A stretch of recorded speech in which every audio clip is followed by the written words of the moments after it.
Assalamualaikum warahmatullahi wabarakatuh. Waalaikumsalam warahmatullahi wabarakatuh. Sugeng siang Bapak Ibu sedaya. Yang terhormat Bapak Suharwanto, Omong SMK di Jateng Semarang, kemudian Pak Mada, Pak Ulul, Bu Ivi, Bu Bunga, Bu Tika, dan Bu Lulu. Terima kasih atas waktu yang telah diluangkan untuk memenuhi undangan yang kemarin dibagikan. Dan perkenalkan, saya pada siang hari ini akan menyampaikan, kita nanti sharing Bapak Ibu berkaitan dengan pemahaman dan penerapan budaya positif yang telah saya lakukan, yang telah saya praktekkan di kelas. Oke. Sebelumnya izin menutup pintu dulu Bapak Ibu. Malu saya.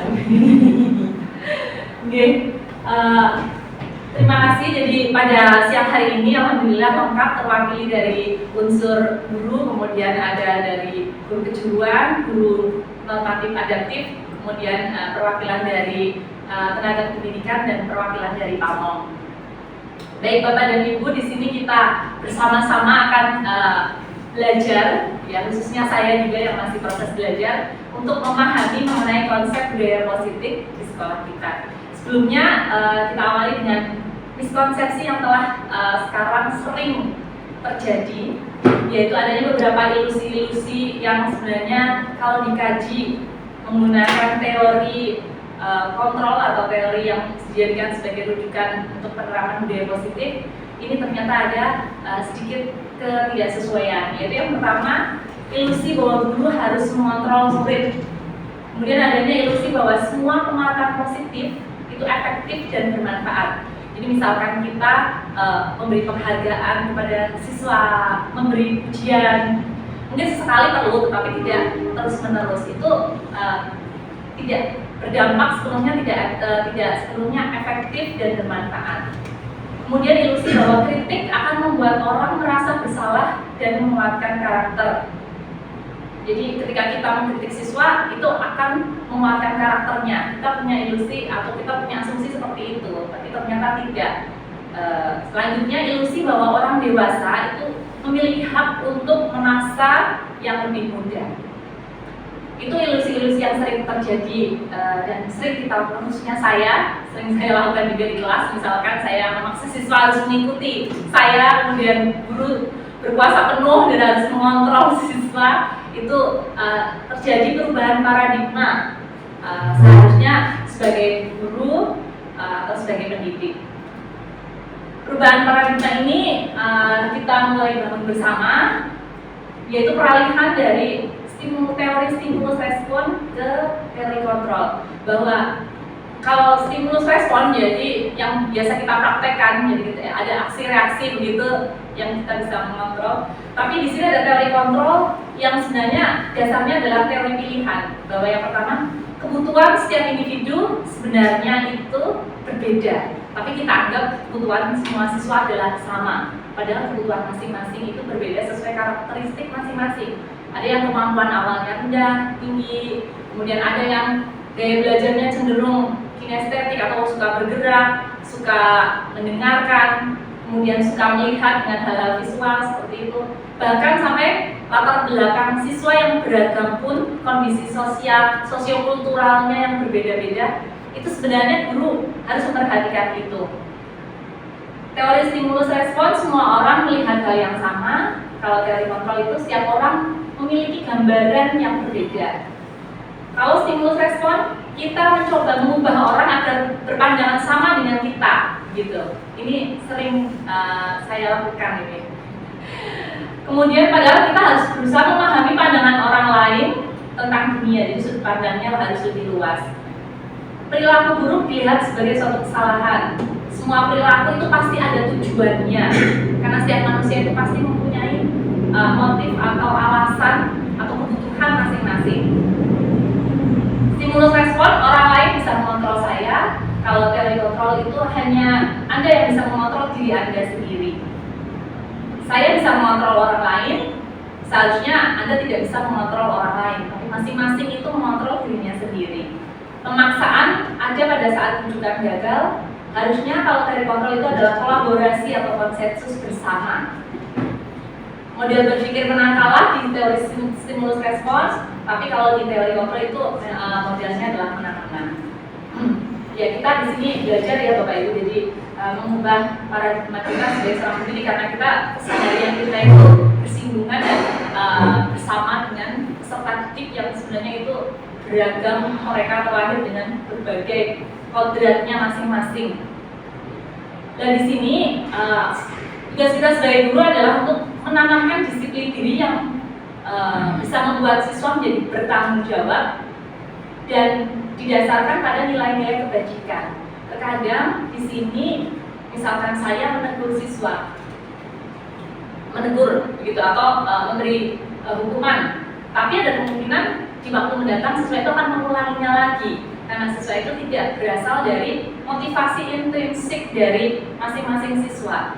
Jadi pelanggaran atau penyalahan atau ketidaksesuaian itu akan tetap terjadi, akan tetap diulang terus. Bahkan ada teori yang menyatakan bahwa ketika siswa dihukum itu malah semakin memotivasi dia untuk mengulanginya lagi gitu.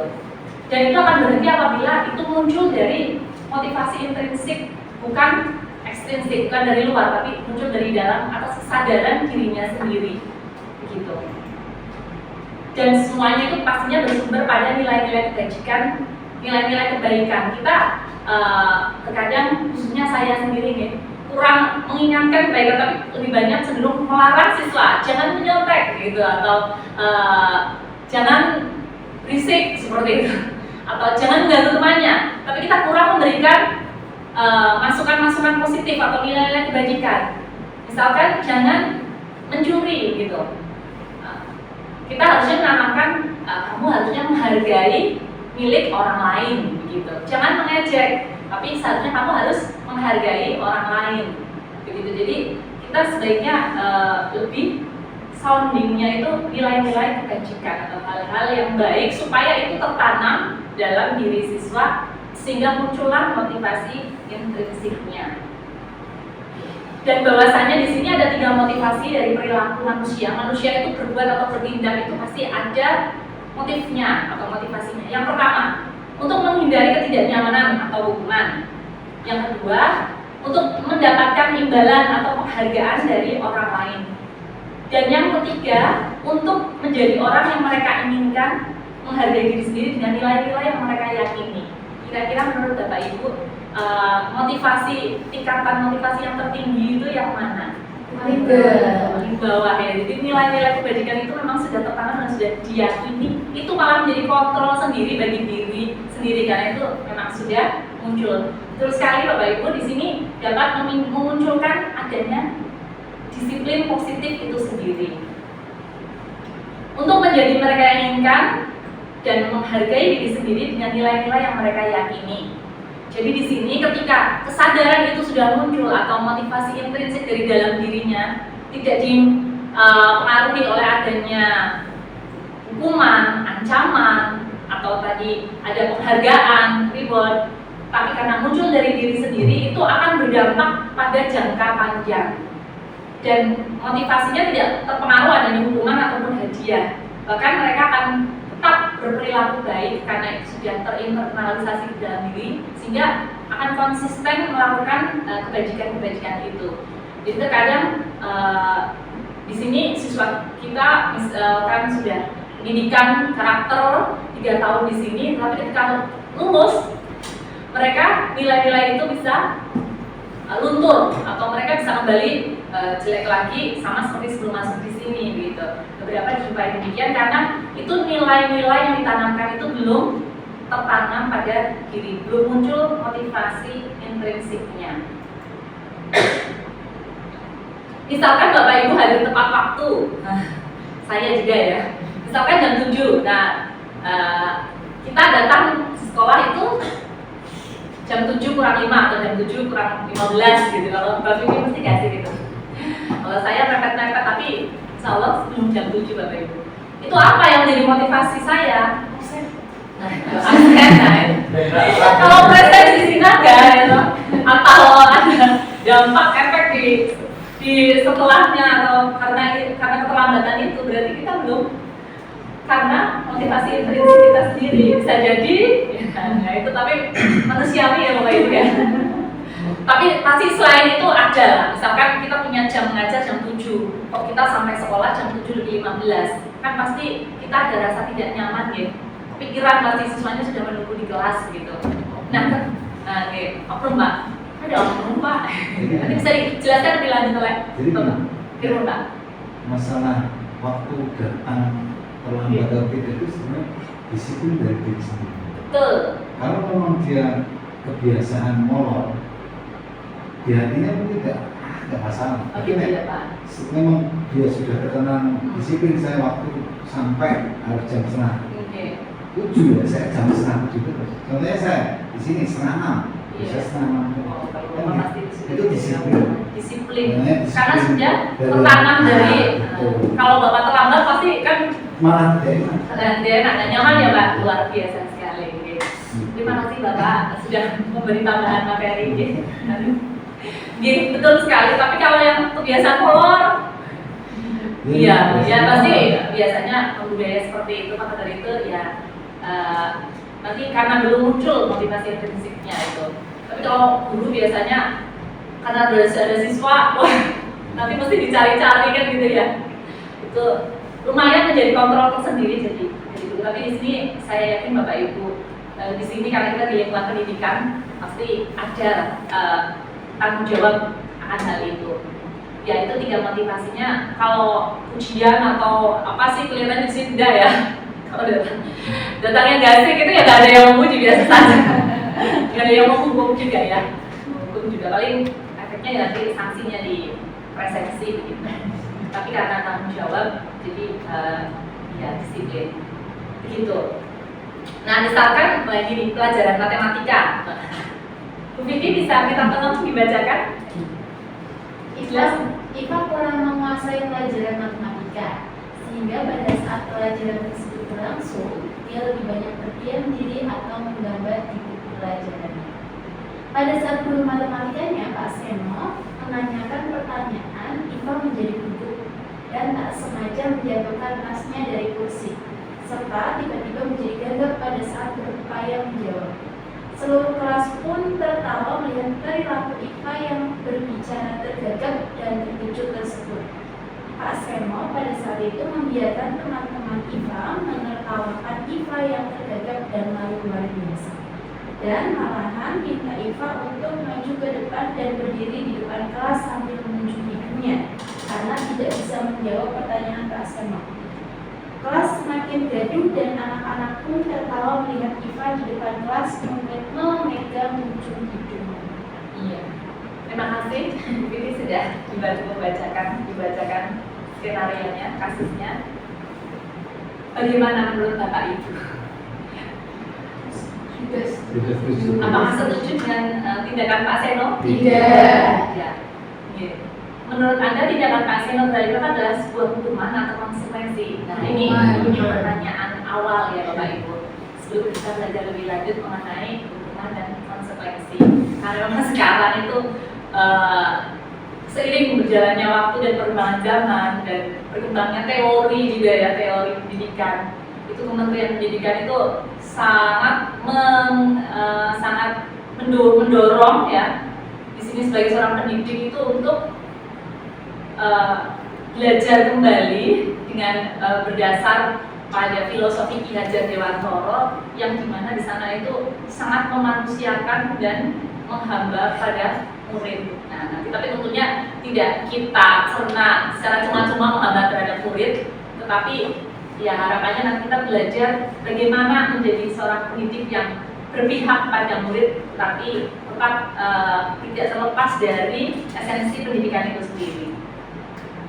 Apakah perbedaan hukuman, konsekuensi, dan restitusi, Bapak Ibu? Nah, di sini tahapan yang paling tinggi itu nanti adalah restitusi. Yang mungkin ini kalau kita terapkan, ya paling susah juga ya, susah juga untuk diwujudkan atau ditanamkan di diri siswa. Restitusi adalah menciptakan kondisi murid untuk memperbaiki kesalahan mereka. Mereka bisa kembali ke kelompok mereka dengan karakter yang lebih kuat, tentunya karakter positif yang lebih kuat, serta sampai pada mencari solusi solusi untuk masalah mereka dan membantu murid untuk berpikir pada orang lain. Bagaimana memperlakukan orang lain, itu restitusi. Target kita adalah restitusi, Bapak Ibu. Di sini, ketika disiplin itu merupakan identitas dari sukses, tapi hukuman itu identitas dari gagal. Artinya kita memberikan label ke siswa bahwa siswa itu gagal. Disiplin yang sudah bermakna positif, disiplin yang bermakna positif itu adalah konsekuensi dan restitusi. Ini masih dikatakan sebagai disiplin positif. Tetapi kalau hukuman itu sudah memberikan identitas gagal tersendiri. Kecil ya Bapak Ibu ya. Nah, ini adalah perbedaan di sini. Identitas gagal itu hukuman masuk ke dalam identitas gagal. Karena hukuman itu menyakitkan Bapak Ibu. Ya, tidak hanya patah hati yang menyakitkan Bapak Ibu. Hukuman itu menyakitkan dan memberikan rasa tidak nyaman, dan korban, ada istilah korban gitu ya, dan murid akan tersakiti begitu. Tapi ketika konsekuensi dan restitusi, nah ini dikategorikan itu menguatkan murid. Karena misalkan Bapak Ibu ya, misalkan saya juga sering mengalaminya dan memberlakukannya ke siswa gitu. Misalkan ada yang tidak membawa buku, sering sekali, iya. Ada yang sering tidak membawa buku matematika, karena buku matematika itu kan berpeta, beda dengan buku biasa karena harus gambar gitu. Nah, spontan kadang kalau melihat seperti itu, guru kan langsung marah ya. Marah, kenapa kamu tidak membawa? Seperti itu, ternyata itu tidak benar Bapak Ibu. Ya, kalau menurut teorinya ketika siswa itu tidak membawa, dia pasti sudah apa biasanya Bapak Ibu? Kalau itu, ayo keluarkan buku matematikanya, coba mengerjakan ini di buku berpeta kamu. Wah, pasti dia sudah gemeter gugup sendiri, takut. Jadi ketika kita menegur, itu siswa itu sudah merasa gagal dan siswa itu sudah kita keluarkan dari kelompoknya. Artinya kita sudah memberikan label bahwa siswa itu gagal atau salah. Dia sudah terpisah dari kelompoknya, teman-temannya itu. Dan itu kita harus memperhatikan kondisi psikologis siswanya. Begitu, ini adalah pembeda antara konsekuensi dengan restitusi. Nah, kalau hukuman itu biasanya kita bilang begini, awas kalau dilakukan lagi ya nanti awas kamu. Mas ya kalau kamu ulanginya lagi, awas ya kalau kamu ulangi, itu kan spontan ya, saya juga sering gitu. Mas loh ya kalau besok tidak malah seperti itu, ternyata itu merupakan hukuman atau menghakimi siswa. Harusnya lakukan apa yang saya katakan, itu kalau konsekuensi gitu, lakukan apa yang saya katakan, harus membawa buku. Nah, tapi kalau restitusi, apakah hal ini sesungguhnya yang ingin kamu lakukan gitu? Apa yang kamu yakini? Itu tahapannya memang lebih tinggi, dan tapi ini sangat sesuai Bapak Ibu. Teman-teman saya itu mempraktekkan restitusi di SD. Anak-anaknya nggak mudeng karena mereka nggak paham ya ketika ditanya apa motif kamu melakukan ini, alasannya apa, kemudian kamu meyakini hal apa gitu. Tapi kalau di SMK siswa-siswanya kan sudah dewasa, sudah bisa membedakan dan sudah bisa mencerna gitu. Gitu. Jadi di sini adalah pembeda identitas gagal dengan identitas sukses atau berhasil. Dan tingkatannya itu tinggi. Kalau hukuman itu modelnya model paksaan, konsekuensi itu dasar teorinya dan stimulus respon, sedangkan restitusi itu adalah teori kontrol yang tadi sudah kita bahas sebelumnya. Hukuman berdampak buruk pada siswa, sedangkan konsekuensi itu konsep dirinya menjadi lebih baik, tapi kalau restitusi konsep dirinya menjadi lebih kuat. Dan di sini banyak pembedanya Bapak Ibu. Hukuman itu siswa akan belajar menyembunyikan kesalahannya. Kalau dia mengulanginya lagi, dia akan menyembunyikannya karena dia takut nanti kalau dihukum lagi. Jadi dasarnya bukan karena dia paham kesalahannya dia, tapi dia akan menyembunyikannya lagi dan kemungkinan akan mengulanginya lagi. Kalau konsekuensi, ya paling murid taat pada aturan begitu. Dasarnya karena adanya peraturan. Tapi kalau restitusi, murid itu sudah berpikir, meyakininya dan belajar untuk memecahkan masalah, begitu. Dan di sini apabila hukuman itu dibuatnya secara sepihak. Hukuman kan kadang kita langsung menghukum, kan baik saya hukum kamu ya, ini mengerjakan soal yang lebih banyak, itu tidak boleh juga itu Bu Pipi. Meskipun itu positif ya kelihatannya ya, mengerjakan soal yang lebih banyak lagi, kamu nanti pulangnya terlambat, diperpanjang tambah 15 menit mengerjakan soal matematika lebih banyak. Kita melanggar hak siswa, begitu. Tidak boleh. Begitu. Jadi harusnya ditawarkan kepada siswa apa yang akan kamu lakukan untuk memperbaiki itu, gitu. Dan disepakati kalau hukuman itu dibuat oleh guru, konsekuensi dibuat bersama oleh guru dan siswa. Kalau restitusi, siswa sendiri yang berpikir untuk memperbaiki kesalahannya, untuk menguatkan dirinya, itu apa yang perlu dilakukan. Begitu Bapak Ibu. Ya, sembari belajar ya Bapak Ibu. Saya yang juga sedang belajar. Untuk mencapai restitusi itu ternyata ya tidak mudah juga, apalagi siswa-siswa. Hukuman tidak terencana atau tiba-tiba, anak tidak tahu, bersifat satu arah. Anak tidak tahu kalau nanti akan diberi hukuman seperti itu karena mesti kadang spontan. Hukuman bersifat satu arah, ya guru yang memberikan, murid hanya menerima satu hukuman tanpa melalui kesepakatan, jadi tidak ada kesepakatan. Hukuman yang diberikan bisa berupa fisik atau psikis. Nah, ini psikis itu pun juga lebih menyakitkan lagi ketika kita bilang menyampaikan perkataan yang kasar atau menjatuhkan dirinya gitu ya. Itu dampaknya lebih parah lagi ke siswa. Begitu. Untuk konsekuensi sudah direncana otomatis, tapi ini lebih cenderungnya kesepakatan ya. Konsekuensi kesepakatan Bapak Ibu, dan itu bukan dari motivasi diri siswa itu sendiri. Jadi guru hanya memonitor saja, ya peraturannya apa, konsekuensinya apa, seperti itu. Tetapi ketika restitusi itu jauh lebih dampaknya ke siswa, jauh lebih menguatkan ke siswa. Ya Bapak Ibu, nah ini selingannya ya Bapak Ibu, untuk semakin menguatkan pemahaman kita. Ada Kahoot Bapak Ibu. Nanti saya ini ya. Bapak Ibu silakan ketik kahoot.it. Iya, Bapak Ibu bisa ketik kahoot.it. Nah ini Bapak Ibu, kahoot.it gaming. Bapak ada? Aku udah bisa. Bisa pasti. Bisa. Ya, saya pinjam Pak. Spesial dong buat Bapak ya. Nah ini apa ya kodenya ya? Sebentar ada kodenya itu. Ya kasih kode apa ya? Bismillah, semoga bisa.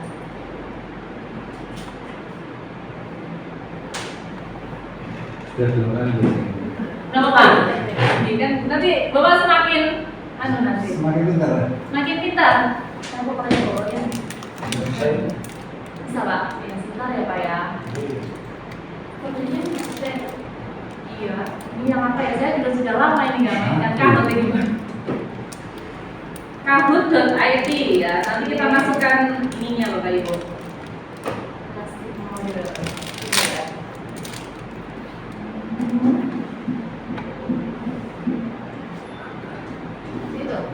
Itu. Silakan Bapak Ibu masuk ke wadahnya itu. Kita bersama-sama nanti menganalisis itu apakah itu hukuman, apakah itu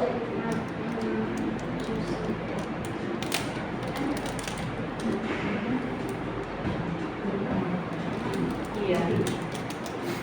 Asli apa yang Ya samaran, yang penting jangan mawar ya.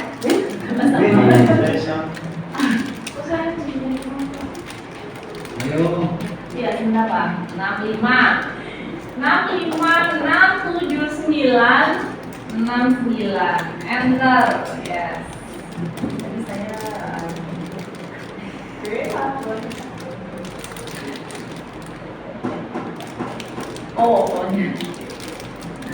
Nama aja. Saya tak wasit. Saya wasit. buat dan lagi 65. Semoga baterai saya. Boleh ya Pak, gambarnya wah ini maaf ya Pak. Gambarnya bisa diganti sampai ke kayak Satu Bapak Ibu sudah masuk semua. Ini ada Bu Tika, ada Mbak Vivi, ada Bu Lulu, ada Aum. Aum itu Ahmad Udin, ada Aum itu sini kan? Oh, enggak. Aum itu nggak nih. Oh, Mama. Ya, Mama ada. Oh iya. Oh gitu ya Allah Pak. Hati sering punya saya Pak. Ini ada Pak. Kucingnya saya. Saya baterainya. Oh dapat dari Lulu ya, Lulu ya. Wah ya. Ada Bu Lulu Pak di sini. Lah itu HP-nya jelek Pak. HP jelek nggak murah Pak. Itu HP saya itu berarti. Enggak, punya saya kok nggak bisa gitu loh. Ini bagus loh. Boten, kakak mau bapak sakit pasti. Gitu Pak. Hanya belum pernah pakai ini itu kalau saya 10% sahabat cukup ya. Lupa udah tak pakai buatnya tuh ya. Iya Mbak, latanya saya tuh ngecas. Oh sama, tapi ini bawa cas enggak? 1, 2, 3, 4, 5, 6 Tujuh loh. Bapak Suharmanto sudah. Mama ada. Kita tunggu Mama aja Bapak Ibu ya. Dan Mama ada. Oke Bapak Ibu coba ya Bismillahirrahmanirrahim. Semoga saya masih ingat caranya mengoperasikan. Saya udah 2 kali ini. Saya sudah lupa ngomong berbeda. Oke, penanaman budaya positif Bapak Ibu. Kenapa Mbak? Loading. Mencatat 100 kali dalam buku. Saya tidak terlambat lagi. Nah, nyatetnya itu sampai 100 kali. Apakah itu konsekuensi atau hukuman Bapak Ibu? Ini Pak, ayo Pak. Itu ada waktunya. Yes, Bapak nanti cepat. Oh, bacanya di depan Bu. Rata-rata. Iya. Bacanya. Loading kepencet. Iya, saya nanti komandan juga tadi mau mencet hukuman kan ya. Leset. Ya, 100 kali dari ini ya. Masih ada kelihatannya ini ya teman-teman yang banyak itu. Hukuman karena itu tidak. Mengapa hukuman Bapak Ibu? Tidak berkorelasi, Tidak berkorelasi, tidak ada relevansinya, tidak ada manfaatnya. Ya memang kita kadang juga bingung ya mau memberi konsekuensi. Boleh kita memberi konsekuensi boleh kok. Maaf Bu, ini kan karena ajaran baru. Kalau saya zaman sekolah saya itu, ini dulu ya saya. Iya. Saya SMA itu saya lulus 98 itu saya suruh nulis banyak itu biar saya ngerti. Gitu ya Pak ya. Nah, Memahami apa yang ditulis. ini. Kok kamu nulis ini yang terus kamu terus. Nanti kita akan mudeng seharinya tidak mudeng jadi mudeng. Itu sama di saya masuk tentara pun sama. Iya. Kayak gitu itu tahun dulu. Sekarang juga apa namanya merdeka ya Pak ya. Jadi ternyata setelah dikaji merdeka. belum Pak. Nah, kalau dulu karena itu biar bisa mengingat belajar itu buat Iya. ini. Kalau kita mencatatnya hal yang berkaitan dengan mata pelajaran mungkin kalau itu masih video musik ya. Kalau mungkin maaf ini bisa tadi bicara. Gak apa-apa Pak, malah bagus Pak. Jadi kalau Diskusi. dulu sampai itu biar saya tidak melakukan lagi, biasanya saya menulis itu. Oh gitu ya Pak ya. Ada dampaknya nggak Pak? Memang ada. Setelah itu memang kita tidak akan melakukan itu. Ulang-ulang lagi ya. Malas nulis banyak itu. Karena Karena saya zaman dulu Iya, kita betul. namanya belajar itu di SMA itu buat buku di sini. Zaman saya ini ya. Nah, dari situlah kita berpikir, oh iya nanti kalau saya nanti itu Bu. Apa itu? Iya Pak. Betul ya Pak ya. Nah, Kadang tapi nih, kalau seperti itu ya. sekarang Tapi sekarang sudah bergeser merdeka. ya, Nah. bergeser pemahamannya dan itu. Oke. Itu apa baru? Betul. Saya juga mengalami itu Pak Harwanto sama nulis banyak gitu ya, saya tidak akan terlambat lagi gitu, banyak sekali sering. Terus zaman dulu kan bukan bentuk hukuman, itu malah langsung. Contohnya kita belajar situ, kita belajar sedikit, bisa dilempar Oh iya, iya. Saya mengalami juga. Dua penggaris itu bisa pecah-pecah. Penggaris dulu bukan penggaris sekarang, kayu. Gitu. Iya. Jadi segini. Iya. Jadi kalau memang tapi dulu tidak ada namanya orang tua itu Iya. protes atau kenapa? Karena kita sudah diserahkan sekolah. Itu kalau dulu. Betul. Dan itu membuat menjadi semakin kuat ya siswanya ya. Sampai dulu. Kuat dari sudut pandang mana dulu ya? Kalau dulu kan memang Iya. walaupun anak memang kamu udah orang itu tidak akan marah karena apa? Memang dulu itu pengganti orang tua dulu. Iya. Nah itu menjadi tantangan sekarang Pak ya. Sekarang Terus itu. terang saya sebagai guru pun bingung ya harus memperlakukan siswa itu seperti apa. Sehingga juga kalau melihat siswa itu seenaknya sendiri seperti itu ya. Tapi ya itu Pak, kita kembalikan lagi. Oke. Kiranya sudah lain. Betul. Next, Bapak Ibu. Wih, reng. Mbak Tika, pemimpin ya. Ayo kita saling bersama-sama Bapak Ibu Mbak Tika. Itu kecepatan aja, tidak menarik ya. Oke, lagi Bapak Ibu. Lari mengelilingi lapangan basket 2 kali karena terlambat hadir di sekolah. Apakah itu konsekuensi atau hukuman ya? Ini kunci saya apa ya? Dan ternyata itu hukuman Bapak Ibu. Lari. Karena dia waktunya akan tersita bukan lari, tersita untuk lari. Padahal dia harus, kita lihat dia ada jadwal pembelajaran yang di kelas, misalkan untuk mapel yang selain olahraga, atau ulangan atau praktek di bengkel gitu ya Pak Ulul ya. Malah siswanya harus lari. Padahal dia harus kerja kelompok dengan temannya, mengerjakan job. Nah itu kita harus memperhatikan sampai segitunya. Oke, neng. Mbak Tika, masih ya, semangat Bang Ada. Koneksi internet mempengaruhi. Masa? Iya. Dia jawab sekarang makanya membersihkan coretan yang dibuatnya di meja tulis, membersihkan coretan yang dibuatnya di meja tulis. Yes. Rekan. Wah, luar biasa. Betul semua Bapak Ibu, itu merupakan konsekuensi membersihkan. Kalau ngecoret-coret meja, ya hukumannya apa? Membersihkan meja supaya seperti semula. Mbak Tika keren banget ya. Mbak Vivi semangat Mbak Vivi. 200 per pagi ya. Musik aku. Oh bener ya. Ini juga. Ini belum pengaruh. Diminta push up 15 kali karena tidak menggunakan masker. Nggak pakai masker disuruh push up. Hukuman luar biasa. Berarti kelihatannya pemahamannya ya. Ya, Mbak Tika memimpin semangat. Pak Soeharto atau luar biasa. Mantap lah. Menggantikan kertas tugas teman yang telah dicoret-coret. Kertas tugasnya dicoret-coret. Pasti ada konsekuensi lah. Mantap lah, Jas. Kesannya pintar-pintar di sini. Pesertanya sudah pintar-pintar sekali di sini. Iya, Mbak Tika ya. Oke, lanjut. Berjemur di lapangan basket pukul 12 siang karena ngobrol dengan teman pas pelajaran. Apakah itu boleh?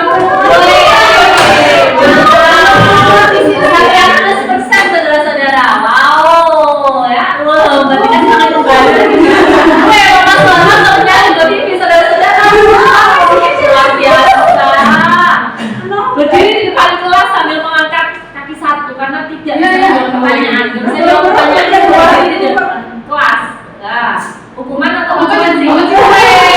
Sudah sekali ini providernya pakai apa tuh sebenarnya mau cepet banget sih. Oke, kita lihat Pak. Ayo Mas Harwanto disalut ini Mbak Tika Pak Harwanto. Nah, Pak Ahmad, gimana nih Pak Ahmad ya? Bukan, karena tadi satu salah gitu. Oh benar ya Pak ya? Iya, sabar ya Pak. Iya.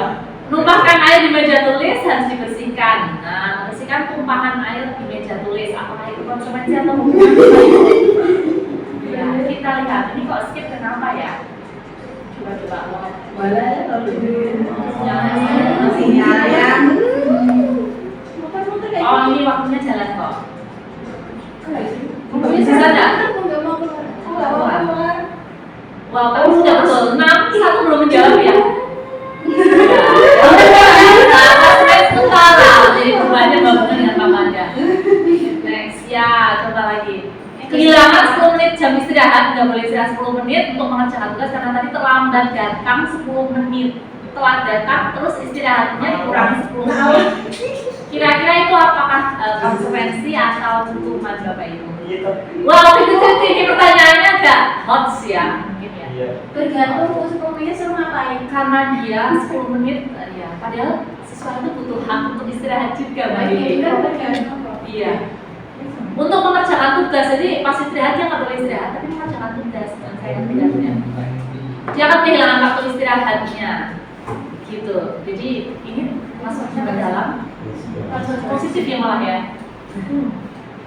Iya. Nanti bisa dikonsiderkan diri sendiri lah ya. Wah, Pak Nada. Wah, Bapak Suharwanto luar biasa ya. Duduk di bangku lapangan saat jam istirahat tidak diizinkan bermain oleh guru piket karena mencederai teman. Mencederai teman, makanya kamu duduk saja ya, jangan main kayak gitu Bapak Ibu.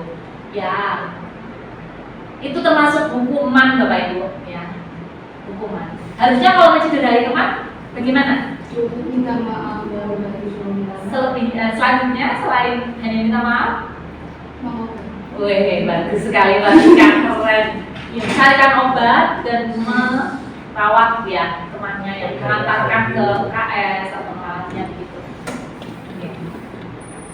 Oke, pergeseran energi di Mbak Vivi dan Mbak Bunga. Terlambat 15 menit, tinggal 15 menit untuk membahas ketertinggalan pelajaran. Nah ini ya. Kalau baik, si orangnya kita lihat, kan dia udah telat dari pelajaran, tinggalan.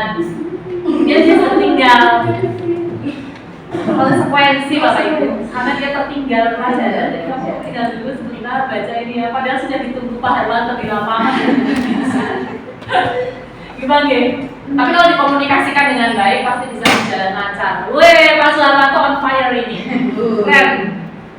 Pertama, basic ya. Murid mudah bertelanjang kaki karena tidak pakai sepatu warna hitam sesuai peraturan. Ini lihat sekali ya Bapak Ibu ya. Pasti. Oh, ada satu. Dengan konsekuensi siapa ini ya? Bukan kegalungan ya. Tidak sengaja apa-apa. Tapi pastinya sudah paham ya. Wah, ini berarti kamu mikir ini. Ya, satu lagi Bapak Ibu, lari melalui lapangan basket 2 kali karena terlambat 10 menit untuk pelajaran PJOK. Pas lari lapangan basket, pelajaran PJOK.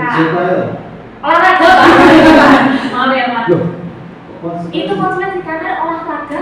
Anak itu terlambat jadi belum pemanasan kan Bapak Ibu ya. Coba kita lihat ya. Tapi tetap nomor 2. Oh masih satu lagi, membersihkan WC karena mematahkan pensil temannya. Jadi mematahkan pensil temannya, bersihkan WC. Wah, seneng ya kamu ya. Kebersihannya seneng ini ya. seneng juga seneng pemain. Apa ya orang pelajaran gitu ya? Iya. Ya itu dari siswa kita bisa memahami juga kan. Puter-puter kayaknya. Iya. Wow, 6 ada satu yang tertinggal belum jawab. Itu pasti hukuman karena tidak relevan dengan kesalahan yang dilakukannya. Kita lihat siapa pemenangnya. Mbak Vivi nomor 3. Lalu Pak Suharwanto 2. Ya. Oke, hadiahnya adalah snack masing-masing. Kalau tenang saya loh, penghargaan. Oh iya nggak boleh ya, nggak ada penghargaan nggak boleh. Menang aku Bapak Ibu tidak ada penghargaan gitu. Ya, terima kasih Bapak Ibu ini ya, wah luar biasa. Tapi ini progresnya sudah sangat keren sekali. Selamat Bapak. Saudara Manto sudah sangat memahami dengan baik. Karena tadi jawabannya. kali sih. Oh iya, sudah 2 kali. Jangan keras-keras. Sama bagus apa baru? Iya Mas, kebetulan Pak Harwanto ya jadwalnya hari ini kan berarti memang kita ditakdirkan ketemu kembali Pak Suharwanto. Amin. Iya, kalau Pak Rifai kemarin dipanggil. Jadi ini restitusi itu sebuah pendekatan Bapak Ibu supaya disiplin positif itu tertanam dengan baik. Ya, yang baik seperti itu, nggih. Jadi anak itu kadang kalau saya sharing dengan anak, apa kamu mendengar pelanggaran anak, misalkan sholat di asrama tidak di masjid gitu. Ada anak yang berpandangan itu tidak mungkin saya lakukan di sini karena sholat di masjid bukan di asrama. Nah, ada yang mengatakan seperti itu berarti itu menandakan siswa itu memang sudah sadar, yang sadar kalau sholat ada kesempatan sholat berjamaah di masjid, ya pastinya sholat bersama dengan teman-teman yang tidak di asrama, gitu. Dan ini menjadi dasar ya Bapak Ibu ya. Restitusi bukan untuk menebus kesalahan, namun untuk belajar dari kesalahan. Restitusi memperbaiki hubungan, pastinya ketika saya marah terhadap siswa saya, pasti terus kan hubungan interpersonalnya jadi tidak baik ya pasti ya. Gurunya puas gitu ya. Tapi siswanya dihukum lemas. Lah iya, siswanya lemas, dihukum sih wah. Padahal di sisi itu pasti ada alasannya, misalkan tidak membawa buku matematika, ternyata buku matematika terbawa oleh teman kamarnya yang dia beda kelas gitu ya. Dia sudah mencari, tapi kan guru tidak tahu ya. Padahal di bawah sama Pak Rifai dan Pak Harmanto sudah, ayo turun cepat-cepat. Wah itu kan, padahal bukunya terbawa oleh teman di kelas yang lainnya. Misalkan seperti itu, karena bukunya kan sama semua. Kita harus menanyakan sampai sejauh itu, kenapa kamu tidak membawa buku gitu. Ya kadang-kadang ada yang menyampaikan itu juga. Ya, kalau itu kan sudah takdir ya Bapak Ibu. Tidak bisa kita kendalikan. Dan ketika kita restitusi pasti akan semakin menguatkan. Dan di sini kita harusnya mengubah kata peraturan menjadi keyakinan. Apa yang diyakini oleh siswa.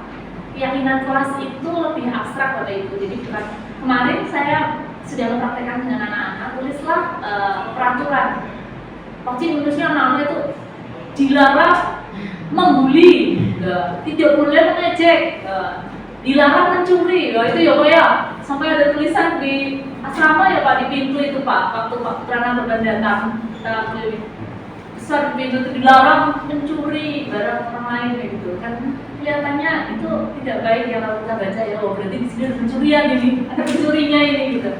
Ya kalau itu sih wajar ya Pak ya, kalau di boarding atau di pondok itu kan biasanya anak ambil barang punya temannya kayak gitu karena kan waktunya singkat, kemudian karena kebutuhan juga. Barangku, jadi barang milik bersama. Barangku. Oh barangku. Iya barangnya milik bersama itu memang wajar sih seperti itu. Ya untuk penanaman itu ya susah juga sih ya Bapak Ibu ya. Bersamaan mereka terlalu rukun ya, terlalu guyup, jadi saking guyupnya sampai barangnya milik bersama, padahal itu sebenarnya sangat mengganggu mereka masing-masing.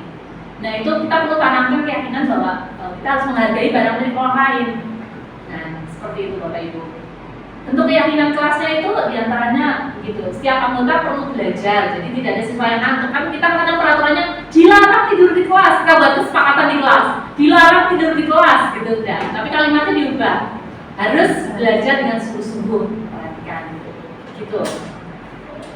Tidak boleh terlambat mengumpulkan tugas gitu, kita ganti mengerjakan tugas dengan sungguh-sungguh sesuai dan mengumpulkannya sebelum deadline-nya gitu. Harus menghargai, menghormati orang lain, tidak boleh mengejek, tidak boleh mengejek, menghargai orang lain karena untuk ejekan itu kan untuk menghargai. Itu Bapak Ibu, dan ini sudah saya coba praktekkan dengan anak-anak karena memang melihat perkembangan usia mereka, jadi kalau mengkondisikan anak yang sudah dewasa memang lebih mudah ya, tapi ya bisa jadi susah juga sih ya. Tapi untuk menanamkan nilai-nilai kebajikannya itu anak-anak jauh lebih bisa memahami lebih cepat dan lebih sadar, apalagi ketika dihadapkan mereka nantinya kan akan bekerja ya. Sekarang untuk screening karakter atau sikap calon pelamar kerja itu mudah sekali Bapak Ibu.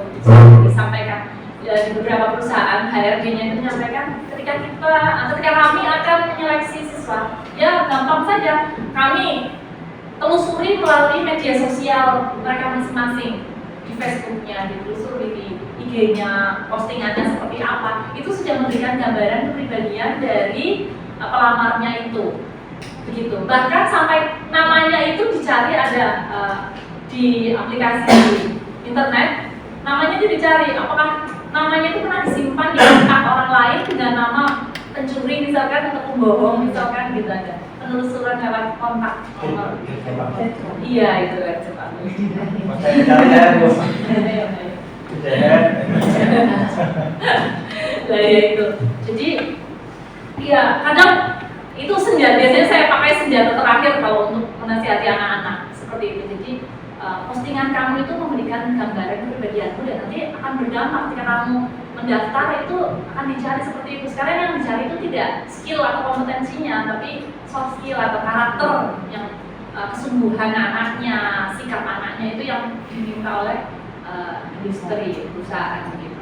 Ketika dikembalikan seperti itu, ya anak-anak semapan pasti mereka akan merefleksi diri ya dan akan berupaya. Ini ya Bapak Ibu, ini sudah saya praktekkan. Pertama mereka harus menulis peraturannya apa, kemudian keyakinan kelasnya apa. Nah itu, ini adalah hasil keyakinan kelas yang telah dibuat anak-anak di kelas. Nah ini di skip aja ya. Oh ini di skip aja lah ya. Ini videonya ya.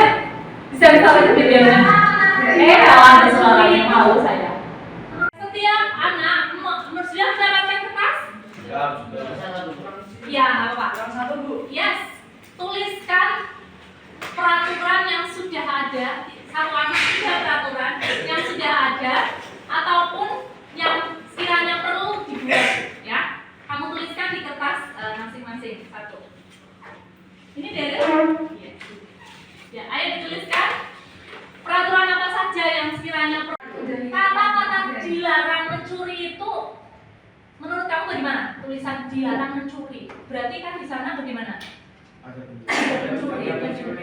Nah, untuk menentukan alangkah lebih baiknya kalimatnya seperti apa supaya kata-kata pengganti dari dilarang mencuri. Dilarang mengambil barang yang bukan miliknya. Dilarang mengambil barang yang bukan miliknya sendiri. Itu masih ada konotasi negatifnya, ya tidak? Ada yang bisa menggunakan barang milik orang lain. Jangan. Boleh. Itu sama aja. bisa dengan masih kata dilarang, berarti itu masih hal negatif. Jangan masih kata negatif. Ayo pinjam boleh. Pinjam boleh? Boleh. Pinjam boleh. Ayo, bagaimana? Meminta Izinlah sebelum menggunakan barang orang lain. Nah, meminta izin ketika akan meminjam barang orang lain, meminjam atau meminta, ya tidak? Kita akan membuat kata-kata seperti itu supaya hal-hal baik itu ada di sekitar kita. Kamu rasakan coba kata-kata dilarang mencuri dengan mintalah izin ketika akan meminjam barang temannya lebih bermakna yang mana? Ya meminta izin itu. Itu kan jadi budaya, ya tidak? Kalian dengan kata apa? Dilarang. Bagaimana menurutmu? Harusnya Dilarang, padahal dilarangnya jelek ya. Dilarang mencuri, dilarang bullying.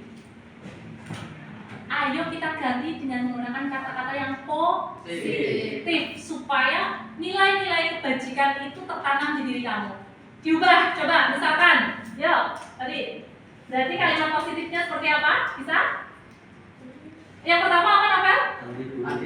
Atau dilarang membuli ya? Dilarang membuli. Kalimatnya yang positif apa? Apa ya? Dilarang membuli. Kalimat positif seperti tadi. Dilarang mencuri. Kita ganti dengan kata-kata apa? Sebelum memakai peraturan apa baiknya izin terlebih dahulu. Berarti kalau dilarang membuli apa? Lawan kalimat yang positifnya, himbauan positifnya apa? Saling menghargai. Saling menghargai sama teman itu loh yang mau kita tekankan. Ya tidak? Oke, nanti kamu tulis di sampingnya kalimat-kalimat positifnya kita jadikan keyakinan ke kelas. Contohnya dilarang mencuri itu apa? Berarti apa? meminta izin terlebih dahulu sebelum Oke, atau itu termasuknya apa berarti kalau nilai-nilai baiknya apa itu? Nilai kebaikannya?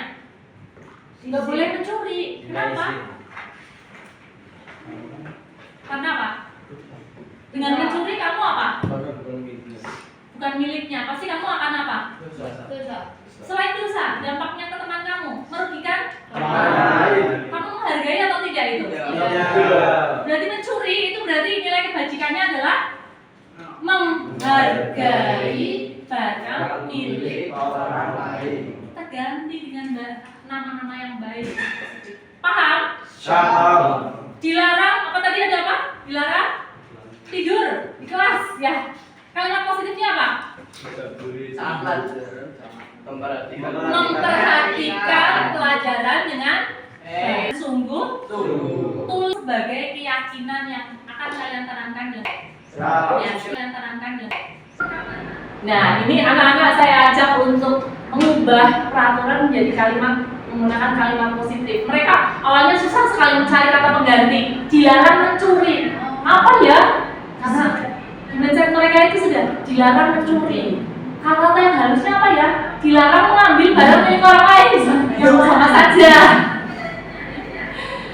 Kalimat positifnya apa coba gitu? Banyak sekali gitu. Terus akhirnya anak ada yang berpendapat meminta izin ketika meminjam atau meminta barang milik orang lain. Tulisannya begitu, meminta izin. Tapi untuk tingkat yang lebih tinggi lagi sebenarnya ada yaitu menghargai. Nah itu kalau sudah sampai di menghargai barang milik orang lain, kan nggak mungkin kita akan mengambil tanpa izin, gitu. Nah itu Bapak Ibu, ini lewat saja gitu. Iya. Nah dasar atau motif atau alasan siswa itu melakukan tindakan itu pasti ada alasannya atau kebutuhan untuk bertahan hidup, kebutuhan kasih sayang atau diterima. Nah itu tugas kita sebagai pendidik itu untuk mengidentifikasi satu persatu ya. Kadang ada anak yang latar belakang keluarganya itu kurang baik gitu, tidak memberi perhatian sepenuhnya, orang tuanya kalau berpisah, dia tinggal dengan kakek neneknya.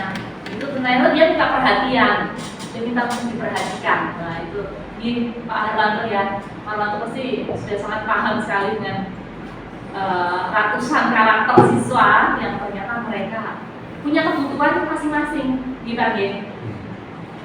Iya, Pak Rifai juga pernah menyampaikan itu. Jadi masing-masing siswa itu punya kebutuhan, apalagi di sini kan cenderungnya ekonominya ke bawah nih. Jadi ada latar belakang gitu. Ada kebebasan, ada kesenangan, ada penguasaan, ada kesayangan dan kebutuhan bertahan itu. Sekarang bagaimana kita posisi kontrolnya? Apakah kita menjadi penghukum? Apakah kita bertindak sebagai pembuat rasa bersalah? Atau kita sebagai pemantau? Atau kita sebagai teman? Atau kita sebagai manajer? Nah, kelihatannya ini karena posisinya paling tinggi berarti apa ini? Ini yang diharapkan ya. Peran posisi kontrol yang diharapkan itu kita sebagai manajer, bukan sebagai penghukum, pembuat rasa bersalah, pemantau, atau teman itu tidak. Nah ini ada Bapak Ibu. Penghukum itu ketika kita menyakiti atau menggunakan kata-kata kasar gitu ya. Kalau kamu tidak melakukannya saya akan gitu. Kemudian memberontak, dendam, saya tidak boleh menggunakan kata-kata yang tidak baik. Kalau pembuat rasa bersalah, kira-kira ucapan yang dikeluarkan apa Bapak Ibu? Saya itu sudah berbuat. Bagaimana? Kalau penghukum kan kamu salah ya, awas ya kamu ya nanti kalau ulangi lagi gitu ya. Kamu selalu gitu. Gimana kalau membuat rasa bersalah? Saya ini kurang apa? Kurang apa ya kamu ya? Iya. Bisa seperti ini Bapak Ibu. Iya. Padahal kan ibu sudah mengajari kamu, capek-capek ngajari kamu nggak mudeng-mudeng, nggak paham-paham gitu. Itu anak pasti akan merasa bersalah atas pengorbanan yang sudah dilakukan oleh orang lain, dan itu disampaikan ke siswa gitu. Nah itu tidak baik juga Bapak Ibu. Penghukum dan pembuat rasa bersalah itu masuk ke identitas gagal. Kalau identitas sukses itu bisa sebagai teman, tapi kalau teman sepenuhnya juga tidak pas. Teman itu misalkan seperti apa yang disampaikan? Member lah. Iya. Macam itu. Ya, mungkin member.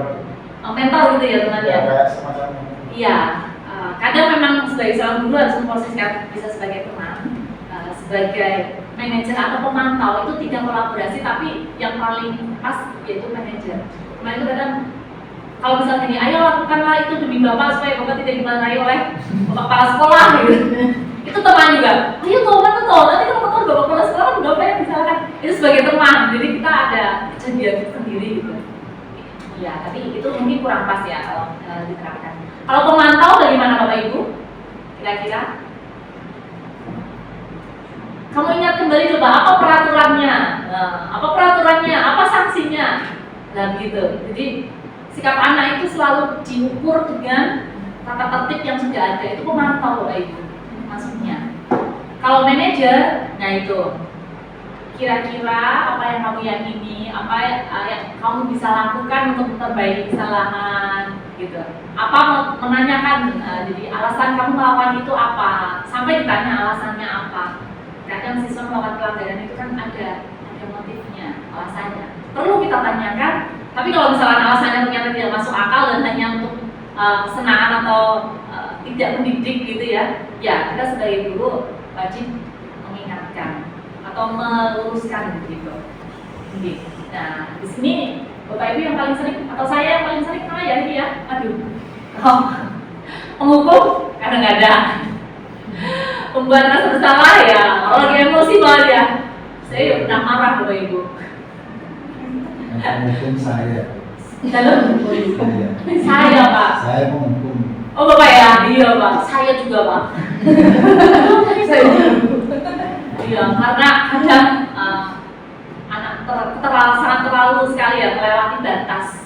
Anak melewati batas, tapi sebenarnya kita ya harus ini, kita harus tetap berpikir dan berpikir tenang, tidak terbawa emosi. Meskipun siswa itu sangat terlalu sekali, tapi kita harusnya di sini tidak disarankan untuk menggunakan kata-kata kasar atau membengkak. Kata-kata kasar dan membengkak itu dia sudah kita secara tidak langsung sudah melemparkan anak ke luar dari kelompoknya atau memberikan identitas gagal ke anak tersebut dan itu berdampak psikologis yang tidak baik juga ke anak tersebut. Begitu, mungkin bisa jadi akumulasi nanti dendam begitu ya. Iya. Tapi ya memang susah ya Bapak Ibu kalau mendidik anak itu susah ya, apalagi di sini luar biasa ya, anaknya tinggal di sini. Mendidik ya guru sama pamongnya, apalagi Bapak Ibu pamong itu kan yang waktunya lebih banyak ya, malam gitu karena kegiatan anak ketika di luar KPM. Kalau di KPM kondisinya masih lebih mudah gitu. Ya memang ini tantangan buat kita ya Bapak Ibu ya. Ada kahut lagi Bapak Ibu? Tapi kok sudah berapa ya Bapak Ibu ya? Sudah selesai. Nah ini Bapak Ibu coba ya, udah wis nggak usah kahut-kahutan, langsung dijawab saja. Siapa yang mengatakan saya kecewa sekali denganmu? Apakah penghukum, apakah merasa bersalah, apakah teman, pemantau, atau manajer? Saya kecewa sekali, ya itu membuat anak bersalah karena kecewa, kita mengungkapkan itu. Kamu tidak pernah benar melakukannya. Apa itu Bapak Ibu? Kamu tidak pernah benar melakukannya. Antara penghukum sama merasa bersalah ya, tidak pernah benar. Kita langsung mengejar ke anak. Nah itu menghukum, cenderungnya lebih ke menghukum. Ayolah lakukan demi saya, teman. Apakah kamu mau mendapatkan stiker bintang hari ini? Ayo apa kira-kira Bapak Ibu? Stiker bintang hari ini apa? Kamu mau dapat stiker bintang? Nah, antara penghargaan dan sanksi. Berarti kita larinya kemana? Peraturan ya, tata tertib yang sudah kita sepakati bersama. Berarti apa? Memantau. Pokoknya kamu benar berarti dapat. Kalau salah berarti sanksi. Itu pemantau Bapak Ibu. Pemantau, dan itu tidak sepenuhnya efektif di sini. Penghargaan itu ternyata tidak efektif, membunuh pelan-pelan deh pemahaman atau kesadaran. Kadang nanti anak, wah coba saya nggak melakukan ini gitu, karena kan sudah jenuh ya, sudah dapat penghargaan, terus pasti akan mencapai pada titik jenuh. Coba terus malah sengaja menyimpang dari itu. Bagaimana kamu bisa menyelesaikan masalah ini? Apa Bapak Ibu kira-kira? Kamu selalu yang paling terakhir. Kamu selalu yang paling terakhir. Apa itu kira-kira Bapak Ibu? Penghukum bisa, membuat rasa bersalah juga bisa ya. Penghukum tapi cenderungnya karena kita memberikan vonis. Kamu selalu yang terakhir. Kalau perbuatan rasa bersalah itu biasanya dikorelasikan dengan orang lawannya gitu. Posisikan merasa bersalah gitu. Ini mendapatkan bintang, kalau bintang-bintang itu apa? Nah, memantau. Berapa kali sih saya sudah mengatakan kepada kamu? Berapa kali ya saya sudah bilang kamu apa itu Bapak Ibu? Cenderungnya ke rasa bersalah ya, atau apa? Memantau juga ya? Ya hampir mirip ya Bapak Ibu ya? Ya sesuai dengan persepsi masing-masing lah ya. Ya, itu diantaranya Bapak Ibu. Apa rencanamu menyelesaikan masalah ini? Manajer. Kamu tidak akan pernah berhasil dalam kehidupan ini. Wow. Menghukum itu jadi bumerang. Semoga kita tidak sampai seperti itu ya Bapak Ibu. Saya juga mengingatkan diri saya sendiri. Jangan sampai menjadi seperti itu. Oke. Tidak boleh gitu ya sebenarnya. Itu mematikan identitas anak. Segitiga restitusi, ketika anak melakukan pelanggaran pertama, kita harus stabilkan identitasnya Bapak Ibu. Jadi, ya memang ini tidak biasa kita lakukan, apalagi saya ya, tidak biasa spontan kalau anak mesti langsung, Maka saya sudah mencoba membuat video mempraktekkan segitiga restitusi. Setelah saya lihat, isi acet ya.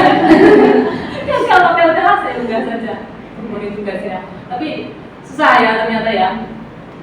Menstabilkan identitas itu bisa dengan kata-kata apa? Setiap orang pasti pernah melakukan kesalahan. Ya Allah, berat ya. Begitu. Kamu bukan satu-satunya yang pernah melakukan ini. Karena mungkin dia takut, ya kan, ketakutan itu ada karena dia tahu kalau dia melanggar. Kita harus kembalikan dulu, stabilkan dulu identitasnya. Setelah itu baru validasi tindakan yang salah. Kita baru tanyakan alasannya kamu melakukan itu apa, gitu. Kalau melanggarnya berkali. Gimana Pak? Kalau melanggarnya berkali. Lah itu Pak, restitusi berkali-kali Pak. Lah itu ya, nanti memang susah ini nanti mempraktekannya ya. Setiap orang pasti melakukan kesalahan. Oh, tambahan ya udah dia. Kamu bukan satu-satunya. Terus ya itu Pak, terus dibawa ke tahap yang lebih tinggi yaitu keyakinan. Kamu pahami, kamu sudah dewasa kan gitu ya. Dampak dari ini itu pasti akan berdampak. Kalau kamu biasa melakukan pelanggaran itu akan menjadi kebiasaan kamu, ya akan menjadi karakter kamu. Kata-kata kasar, mengejek teman seperti itu. Itu akan menjadi kepribadian kamu seperti itu. Padahal kamu masih punya masa depan yang lebih panjang. Kamu harus berhati-hati kan begitu. Gitu. Nah ini Bapak Ibu, saya mencoba mempraktekkan ini Bapak Ibu ya. Tapi saya kurang puas dengan praktek saya ini. Ternyata masih coba kita lihat ya Bapak Ibu. Loh, jangan di sini. Udah teman-teman aku sudah pulang semua. Kamu sudah apa itu? Teman saya cari banyak. Apa yang aku jadi bukan? Coba padahal ini waktunya saat itu ini ada juga. Iya, wah, kamu main ya? Tidak, kamu tahu namanya? Iya. Spontan saya bilang peraturan yang baru nggak boleh. Saat sholat belum berjamaah seperti ini. Siapa tadi sholat pasal saya bosan ya, ini saya mengajar. Ya, ini tahu semua anak itu pasti perlu untuk ngomong itu tuh berat karena saya nggak terbiasa gitu.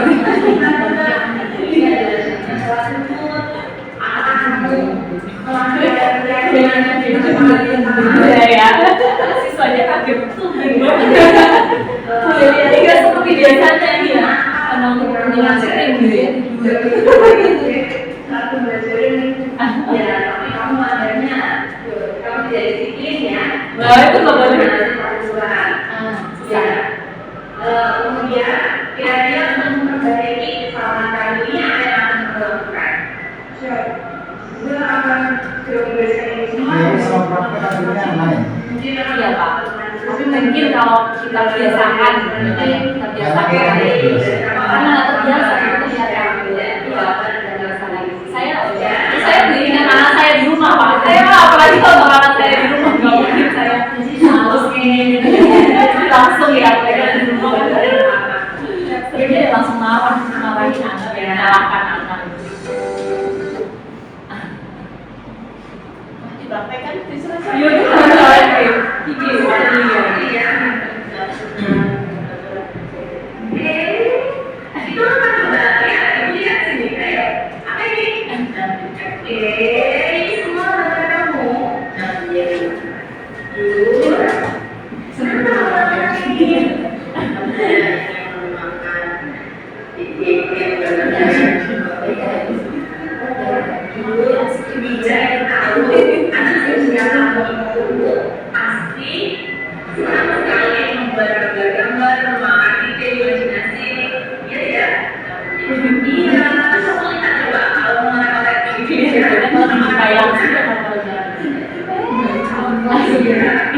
Bersihkan nih.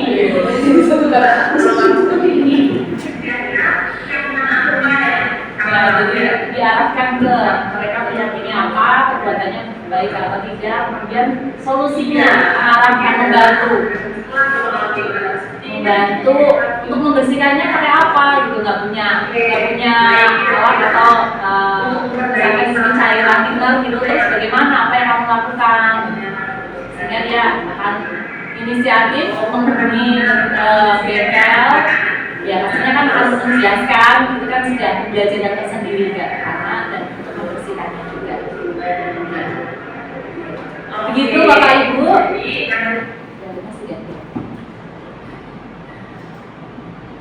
Oh iya, ini sudah. Ini ada beberapa kasus ya Bapak Ibu ya, tapi sudah terwakili oleh beberapa tadi yang kita pakai kartu itu, kasusnya di situ. Terima kasih sekali Bapak Ibu. Ada pertanyaan Bapak Ibu? Sudah jelas ya, tapi luar biasa Pak Suharwanto sudah sangat memahami konsekuensi dengan sangat baik sekali, luar biasa. Kalau saya cuma di siswa, saya langsung ke 350. Dengan paling sejak. Iya, kalau saya mungkin satu kelas kondisinya dan pembelajaran.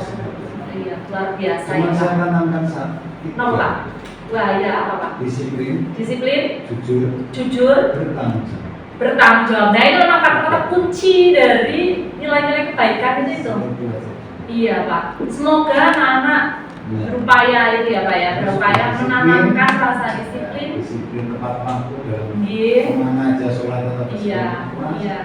jujur, Jujur. dalam Oke. segala. Iya. Kalau sudah anak jujur, apa? Iya. Bertanggung Tanggung jawab. jawabnya akan muncul. Dia benar ataupun sama, kalau dia bertanggung jawab. Betul sekali. Luar biasa. Terima kasih Pak Ranto. Terima kasih Bapak Ibu, Pak Ulul, Pak Mada, Bu Titi, Bu Bunga, Bu Lulu dan Bu Tika. Sudah bersama dan sudah bersama-sama di sini melakukan waktu untuk diskusi bersama berkaitan dengan penerapan budaya positif. Mohon maaf apabila dalam penyampaian saya banyak kehilapan bercanda ya Pak ya. Bercanda ya Pak ya. Itu belajar. Iya, saya juga belajar Pak. Saya juga. Saya juga sama ya. Kita semua belajar yang baik karena yang dihadapi kita adalah bukan benda mati, tapi benda hidup yang 10-20 tahun lagi mereka akan mempunyai karakter, ya, karakter yang harapannya karakter yang baik. Gitu. Matur nuwun sekali lagi. Sekian, billahi taufiq wal hidayah. Wassalamualaikum warahmatullahi wabarakatuh. Waalaikumsalam.